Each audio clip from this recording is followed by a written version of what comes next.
Beginning కూడా ఉంటారు, దానికంటూ స్థిర ఓటర్లు ఉంటారు, కానీ గెలుపు అవకాశాలు తక్కువ ఉన్నాయి. కానీ కూటమి ఎలాగ డేర్ చేసి కమ్మ సామాజిక వర్గానికి సంబంధించిన వ్యక్తిని అక్కడ నిలబెట్టారు. ఇక్కడ చాలా చేశారండి పాపం ఈసారి. ఇక్కడ శ్రీకాకుళం జిల్లాలో ఎచ్చెర్లలో తీసుకెళ్లి కమ్మకి ఇవ్వాల, అక్కడ ఎంతమంది ఉంటారు వాళ్ళు. అంటే ఏదో కమ్మ సామాజిక వర్గం నుంచి బాగా ప్రెషర్ వచ్చినట్టుంది ఈసారి. ఏది తెలంగాణలో కూడా మనం శాంతం మునిగిపోయాము, ఇప్పుడు అవకాశాలు లేవు. ఆంధ్రలో ఎక్కువ అనేటప్పటికి ఈ దఫా 30 సీట్లకు పైగా తెలుగుదేశం ఇచ్చిందా కమ్మ సామాజిక వర్గానికి, జనసేన ఇచ్చిందా కమ్మకి, బీజేపీ మొత్తం ముగ్గురు డైరెక్ట్ కమ్మ, ముగ్గురు పరోక్ష కమ్మ, అంటే దాదాపు 39 మంది దాకా ఈ కూటమి ఇచ్చింది కమ్మ సామాజిక వర్గానికి, ప్రత్యక్షంగానో పరోక్షంగానో.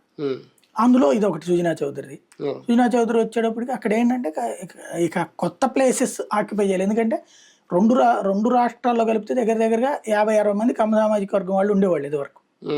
అది పోతా ఉంది. తెలంగాణలో ఇక లేనట్టే కదా, 5-6కు మించి లెక్కేసుకునే పరిస్థితి లేరు. అదే సందర్భంలో ఆంధ్రప్రదేశ్కి వచ్చేటప్పటికి శాంతం దెబ్బతిన్నటువంటి పరిస్థితి అవుతుంది. అందుకని ఇక ఆంధ్రాలోనే చంద్రబాబు మీద ఎక్కువ ప్రెషర్ పెట్టారు కమ్మ, అందుకని కూటమి తరపున ఎక్కువ కమ్మకి ఇచ్చేటటువంటి పని చేశారు. అవనిగడ్డ సీట్ కూడా ఇచ్చే అవకాశం ఉంది వైసీపీ ఈయనకి పోతుంది. ఏముండదండి నాకు అంటే ఇప్పుడు అక్కడ మండలి బుద్ధప్రసాద్ కి ఇచ్చారు కాబట్టి కూటమి తరపుని, ఈయనైతే ఒక సరైన నాయకుడు జనసేన నుంచి వెళ్ళిన వ్యక్తి కాబట్టి వైఎస్ఆర్ కాంగ్రెస్ పార్టీ మార్చదు. అక్కడికి వెళ్తే సీనే ఉండదు.